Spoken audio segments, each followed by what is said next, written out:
When rationalizing the denominator, we are simply trying to make the denominator a rational number. This means we are trying to remove the surd from the denominator. The easiest way to do this is to multiply the fraction by 1. However, to simply use 1 will not change the fraction and will not make the denominator rational. What we can do is we can multiply it by the square root of 5 over the square root of 5. This simply means 1. However, from what we know about surds, this will help us make the denominator rational.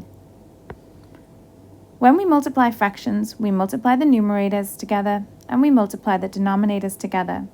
This will simply give us 2 root 5 on the top, and on the bottom we will get the square root of 25. You may have simplified this straight away, however I'm just showing where the 25 comes from to then simplify to give 2 root 5 over 5. You may jump directly to this step based on your knowledge of surds. Now for the next one, we are simply going to multiply by the square root of 3 over the square root of 3. You can use 2 root 3 and 2 root 3. However, this will mean you need to simplify further. Now we multiply the numerators together. We get 7 root 3, and on the bottom, we will get 2 root 9. However, you may have noticed that root 9 can simplify. This is the same as 2 times 3. So our final answer is going to be 7 root 3 over 6. Our denominator is now rational because we do not have a surd on the bottom. Now it's your turn. You're going to pause the video and the questions and have a go at rationalizing the denominator. Then press play and reflect on your learning. If you are unsure, you can work through the first one with me.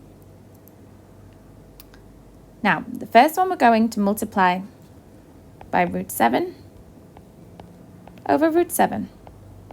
This will simply give us the numerators together multiplied will give us 4 root 7, and on the bottom we will get the square root of 49. However, we know this must simplify. 4 root 7 on the top divided by 7. You cannot simplify a square root with a whole number. You must simplify only to give a rational number on the bottom. The numbers in front, these numbers here, may simplify, and that's something we need to watch out for. Okay, the next question's here. We're going to multiply by root 11 over root 11. The numerators will give us 2 root 11. The denominator will just give us 11, because we know any root times by itself will always give us the value inside the root. For the next one, we are going to multiply by root 5 over root 5. This will give us 1 root 5, but let's just write root 5. And on the bottom, we're going to have 6 root 25. However, you know that root 25 can also be written as 5.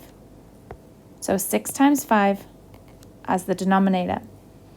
We then simplify to be root 5 over 30. For the next one, we multiply by root 2 over root 2. This gives us as a numerator 3 root 2 and a denominator 4 times 2, because we know root 2 times root 2 is root 4, which simplifies to give us 2. Then our final answer, 3 root 2 over 8. For the final one, we are going to multiply by root 3 over root 3.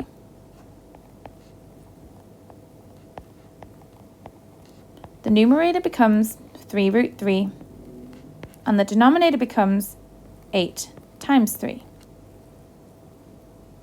Then we simplify, we get 3 root 3 over 8 times 3, which gives us 24. You may have noticed you could simplify here and here, but don't worry too much if you miss that because you can simplify now. We can simplify the 3 and the 24 because they are actually divisible by 3. So your final answer would give you root 3 over 8. It's okay in a question if you skipped this step and went from here to here. Just always make sure to show you're working.